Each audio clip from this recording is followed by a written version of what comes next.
सत श्री अकाल, आदाब, नमस्ते। कैसे हैं आप सब? प्रभु कृपा से आप सब ठीक होंगे। तो गाइज़, आज का मेरा ब्लॉग भागवत गीता से रिलेटेड है। आज हम भागवत गीता का एक प्रसिद्ध जो श्लोक है उसके अर्थों को गहराई से लेंगे। अगर हम उसके एक एक मीनिंग को अच्छे से अपनी ज़िंदगी में उतार लें और समझ लें तो वो हमारे लिए बहुत बड़ा काम कर सकती है गाइज़। देखिए गाइज़, हम सब की ज़िंदगी में क्या है, हम सब की ज़िंदगी में चिंता है, डर है, भय है। ये तो एक तरह से हमारी नेगेटिव थॉट्स हैं। और इसके साथ साथ हमारे ज़िंदगी में पॉजिटिव थॉट में हम लोग किसको मायने देते हैं? सक्सेस को मायने देते हैं, तरक्की को मायने देते हैं, ठीक है, पैसे को मायने देते हैं, है ना। तो इन सब चीज़ों का जो अर्थ है, इन सब चीज़ों का अर्थ भगवान श्री कृष्ण ने अर्जुन को सैकड़ों साल पहले भगवत गीता में क्लियर कर दिया था, ठीक है गाइज। तो देखिए, हम सब ने एक भागवत गीता का एक श्लोक हम सब सुनते हैं अपनी नॉर्मल ज़िंदगी में कि कर्म करो, फल की चिंता मत करो, है ना। और इस अर्थ को हम बचपन से ही अपने घर में अपने पेरेंट्स से, अपने दादा दादी से, अपने बड़े बुजुर्गों से सुनते आए हैं। और इसका मीनिंग हम अपने लहजे से, अपने तरीके से अलग अलग निकालते हैं। कोई कहता है, मुझे लगता है कि कॉमनली जो लोग इस चीज़ का अर्थ निकालते हैं वो यही निकालते हैं कि भी कर्म करो और फल नहीं मिलेगा। सिर्फ कर्म करने पे हमारा अधिकार है, फल हमें मिलेगा ही नहीं, है ना। और हमारे बड़े बुजुर्ग भी लगभग हमें इसी तरह से समझाते आए हैं। नहीं गाइस, इसका मीनिंग ये नहीं है। ऐसा कैसे हो सकता है कि जब हमारी सृष्टि का पूरा सिद्धांत ही कर्म चक्कर पे आधारित है, तो ऐसे कैसे हो सकता है कि बिना कर्म कोई भी कर्म करें और उसका फल हमें ना मिले? नहीं, क्योंकि कर्म हम चाहे गलत करें, कर्म चाहे हम सही करें, उसका फल हमें मिलता ही मिलता है। लेकिन ये हमारी समझ की कमी है कि हमें उसको लेना कैसे है। देखिए, मैं आज आपको इसका सही मीनिंग बताती हूँ। कर्म तो सब कोई करते हैं। कुछ लोगों से जब हम बात करते हैं तो वो कहते हैं कि यार मैं तो 10 साल से ना मेहनत कर रहा हूँ, लेकिन क्या है, मुझे सक्सेस मिल ही नहीं रही। तो इसका मेन रीज़न क्या है भाई? इसका मेन कारण ये है, मेहनत तो हर कोई करता है, लेकिन जो मेहनत की जाती है वो सही डायरेक्शन में नहीं की जा रही है। अगर हमारे एफ़र्ट्स सही डायरेक्शन में लगे तो जो हमारी सक्सेस है वो चुटकी बजा के हमारे पीछे आएगी, और वो जो चीज़ें हमें मिलेंगी वो सक्सेस से बड़ी हो जाएंगी।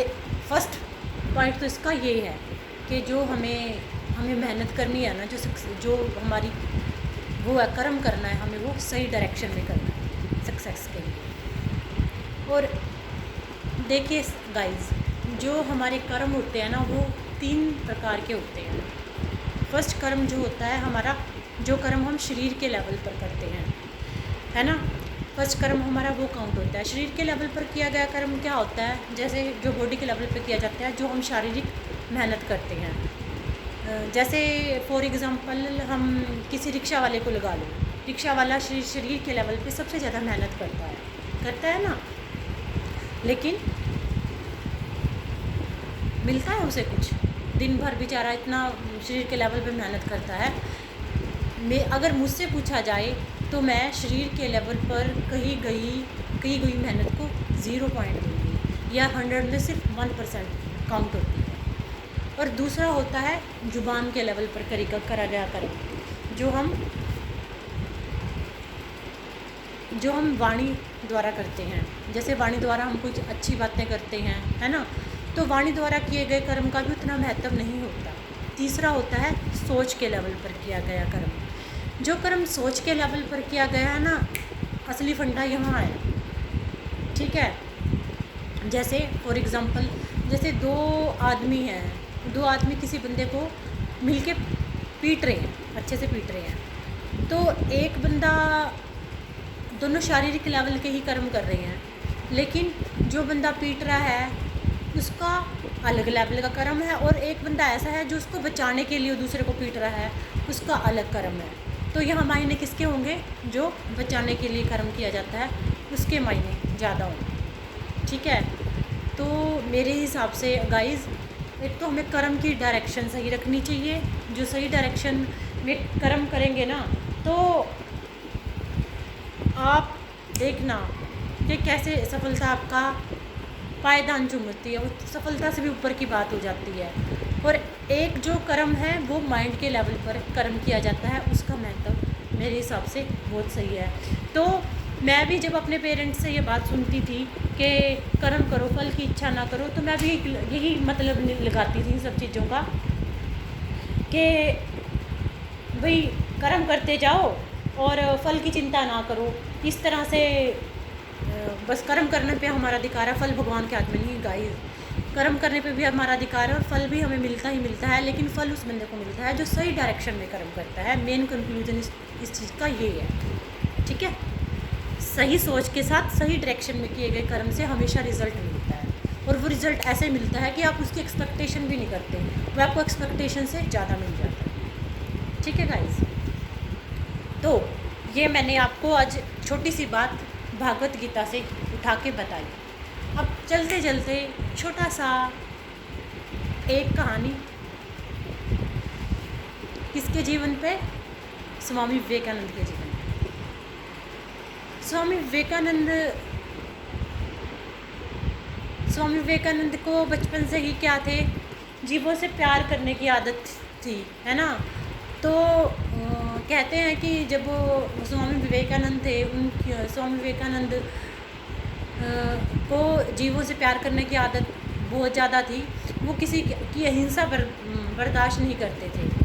तो कहते हैं कि एक बार उनके आगे किसी की बलि देने की कोशिश की गई थी, तो उन्होंने किसी पंडित ने भविष्यवाणी की थी कि अगर ऐसे ऐसे करके बलि दे दी जाए तो अकाल नहीं पड़ेगा देश के अंदर, बलि से क्या होगी, बारिश हो जाएगी।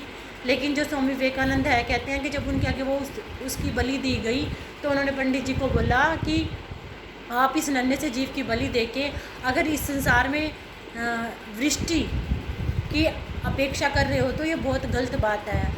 इस जीव की जगह आप अपनी बलि क्यों नहीं दे देते? अगर आप अपनी बलि देते हैं तो क्या उससे भगवान को फ़र्क पड़ेगा? भगवान को तो बलि चाहिए, ये भी जीव है, आप भी जीव, आप अपनी बलि दे दीजिए, अगर बलि देने से ही बारिश होती है। तो उनके छोटे से वृत्तांत से कंक्लूजन निकलता है कि गाइस, हम नॉन वेजिटेरियन होते हैं, हम मुर्गा खाते हैं, बकरे खाते हैं, जीवों को मारते हैं, लेकिन ये चीज़ें गलत होती हैं। इस संसार में भगवान ने सबको बहुत ही प्यारा बनाया है, तो एक इंसान को दूसरे इंसान को मारने का अधिकार नहीं है। तो मेरे हिसाब से जैसे जो बलियाँ दी जाती हैं उसकी जीवों की, वो गलत है। जीवों को मारना गलत है। ठीक है, सबको इस संसार में जीने का हक है। ठीक है, और स्वामी सिद्धार्थ के जीवन से, बुद्धा के जीवन से एक स्टोरी मैं आपको सुनाती हूँ। जो सिद्धार्थ थे, कहते हैं कि जब वो पैदा होने वाले थे तो उनके पिताजी ने कई पंडितों को बुलाया था कि मेरे बेटे की भविष्यवाणी की जाए उनके नामकरण पर कि वो क्या बड़े होकर क्या बनेगा। कहते हैं कि किसी ने बोला था कि ये राजपाट छोड़ देगा, किसी ने बोला कि महान राजा बनेगा, लेकिन एक 12 साल का युवा सन्यासी था, उसने घोषणा की थी कि ये राजन कि तेरा बेटा 12 पक्का सन्यासी बनेगा और ये सब कुछ छोड़ देगा। तो राजा को बड़ा गुस्सा आया। उसने उसको बोला कि अगर ये सन्यासी बनेगा तो क्या उपाय है इसको सन्यास से बचाने के लिए। कहते हैं कि उन्होंने उपाय बताया था कि इसको मतलब दुख से दूर रखा जाए। 24 घंटे इसके आगे सुंदर सुंदर अप्सराएं हों, इसके आसपास सुंदर सुंदर लोग हों, और ये क्या है, इसको दुख से दूर रखा जाए। कहते हैं कि उस टाइम पे एक जगह पे कोई समारोह था, उसका उद्घाटन राजकुमारों द्वारा ही कराया जाता था। कहते हैं कि जब सिद्धार्थ को वहाँ समारोह के लिए ले जाया गया तो रास्ते में से पतझड़ के पत्ते हटाकर वहाँ पर हरियाली स्थापित कर दी गई, और क्या कहते हैं, और सिद्धार्थ फिर भी ना चाहते हुए सिद्धार्थ ने रास्ते में एक बूढ़े आदमी को देखा, एक मृत्युशैया पे लेटे हुए आदमी को देखा। तो उसने अपने उससे सारथी से पूछा ये सब क्या है। उन्होंने कहा कि ये बूढ़ा आदमी है। कह रहे मैं भी बूढ़ा हूँगा। तो उसने जवाब दिया हाँ कि आपको भी बुढ़ापा आएगा। कहते हैं कि ये क्या है, ये आदमी मर रहा है। कह रहे हैं कि मैं भी कभी मरूंगा। कह रहे हैं हाँ। कहते हैं कि सिद्धार्थ ने इमीडिएटली क्या है अपना घर छोड़ दिया और वो रात को निकल गए। और 12 साल के बाद जब वो आए, 12 साल के बाद वो बुद्ध बन के आए। बुद्ध बनने के बाद जब उन्होंने अपने घर का दरवाज़ा खटखटाया तो यशोदा ने दरवाज़ा खोला। और यशोदा ने पहले कहते हैं कि उनको बहुत शिकायतें करी कि आप हमें छोड़कर कहाँ चले गए थे, आप कैसे वो आ गए।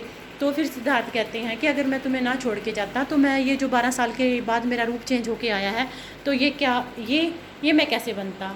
तो इस छोटी सी कहानी से हमें ये शिक्षा मिलती है कि जो हमारे प्रयास हैं वो क्या है, हमें सफलता की तरफ ले जाते हैं।